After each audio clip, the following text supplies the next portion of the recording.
So ఇంక ఇదే మన సామ్సంగ్ S24 FE. ఇదైతే బ్లూ కలర్. ఇది ఇంకా మనకి 3 కలర్స్ లో అవైలబుల్ గా ఉంది. గ్రాఫైట్ ఒకటి, బ్లూ ఒకటి, ఇంకోటి మింట్ గ్రీన్ లో అయితే అవైలబుల్ గా ఉంది. మనం ఆల్రెడీ S24 FE అయితే గ్రాఫైట్ కలర్ ది అన్బాక్స్ చేసాం.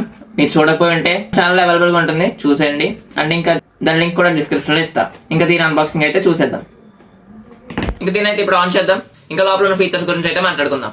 సో ఇంకా మనకి అవుట్ ఆఫ్ బాక్స్ ఇది Android 14 తో వస్తుంది. Android 15 కి అయితే మనం అప్గ్రేడ్ చేసుకోవాల్సి ఉంటుంది. ఇంకా దీని స్మూత్నెస్ అయితే చూడొచ్చు.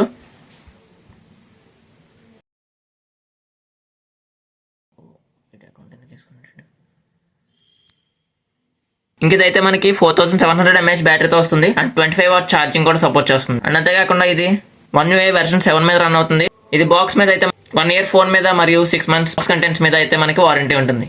సో ఇంకా దీని కెమెరా విషయానికి కనుక వచ్చినట్లయితే మనకి ఫోటోలో కనుక చూసుకున్నట్లయితే వైడ్ యాంగిల్ 0.6x వరకు వెళ్తుంది. అండ్ ఇంకా 1x 2x అలా మనం 30x వరకు అయితే జూమ్ చేసుకోవచ్చు. అండ్ అంతేకాకుండా ఇది మనకి 12MP to 50MP స్విచ్చింగ్ కూడా ఉంటుంది.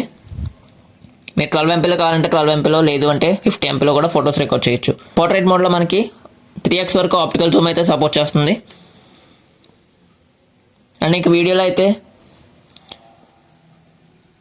HD 30fps, FHDలో 60fps వరకు ఉంటుంది, UHDలో కూడా 60fps వరకు ఉంటుంది. ఇంకా 8K 30fps వరకు రికార్డ్ చేసుకోవచ్చు. ఇందులో మనకి అల్ట్రా సూపర్ స్టడీ మోడ్ ఉంటుంది. దాంట్లో అయితే మనం రన్నింగ్ చేస్తున్నప్పుడు అప్పుడు కూడా సూపర్ స్టేబుల్గా వీడియోస్ అయితే తీసుకోవచ్చు. ఇంకా అంతేకాకుండా దీంట్లో మనకి పోర్ట్రైట్ వీడియో ఉంటుంది, హైపర్ ల్యాప్స్ ఉంటుంది, స్లో మోషన్ వీడియో ఉంటుంది, డ్యూయల్ రికార్డింగ్ కూడా అవైలబుల్గా ఉంటుంది. అదే కాకుండా pro video, night mode photos కూడా తీసుకోవచ్చు. సో ఇంక ఇదే దీని కెమెరా గురించి అయితే. సో ఇంకా ఈ ఫోన్ అయితే మనకి నార్మల్ గా సేల్ లేనప్పుడు 8GB 256GB వేరియంట్, ఇప్పుడు ఈ సేల్ లో కనుక చూసుకున్నట్లయితే ఇది 34,000 కి అవైలబుల్ గా ఉంది. మీరు కనుక తీసుకోవాలనుకుంటే సామ్సంగ్ లవర్స్ అయితే మాత్రం ఇది బెస్ట్ ఫోన్ అనే చెప్పొచ్చు. కాకపోతే కొంచెం హీటింగ్ ఇష్యూ అయితే ఎక్కువ ఉంటుంది. దట్టు చార్జర్ కూడా మీరు బయట తీసుకోవాల్సి ఉంటుంది. మీకు కనుక ఇది కావాలంటే లింక్ కింద డిస్క్రిప్షన్ ఇస్తాను, ఒకసారి చెక్ చేయండి. ఇది వాటి వీడియో నచ్చితే లైక్ చేయండి. అలానే మన ఛానల్ కనుక కొత్తగా వచ్చినట్లయితే సబ్స్క్రైబ్ చేసుకోండి.